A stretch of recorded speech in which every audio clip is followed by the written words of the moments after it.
మాజీ ముఖ్యమంత్రి వర్యులు వైఎస్ జగన్మోహన్ రెడ్డి గారి ఆదేశాల మేరకు కడప ఎంపీ వైఎస్ అవినాష్ రెడ్డి గారి, చంద్రభాస్కర్ రెడ్డి గారి, సింహాద్రిపురం మండల ఇన్ఛార్జ్ దేవిరెడ్డి శ్రీకాంత్ రెడ్డి గారి ఆధ్వర్యంలో సింహాద్రిపురం మండలంలో గ్రామ కమిటీలు ఏర్పాటు చేయడం జరుగుతోంది. ఈ యొక్క గ్రామ కమిటీలలో ఉన్నటువంటి సభ్యులకు వైఎస్ఆర్ కాంగ్రెస్ పార్టీ తరఫున ఐడెంటిటీ కార్డులు ఇవ్వడం జరుగుతుంది.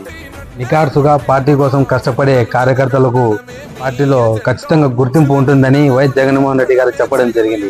కావున ఈ కమిటీల్లో ఎన్నికైన సభ్యులు మరియు కార్యకర్తలు 2029 ఎన్నికల్లో కష్టపడి వైఎస్ జగన్మోహన్ రెడ్డి గారిని మళ్ళీ ముఖ్యమంత్రి చేసుకోవాలని కోరుతున్నాను.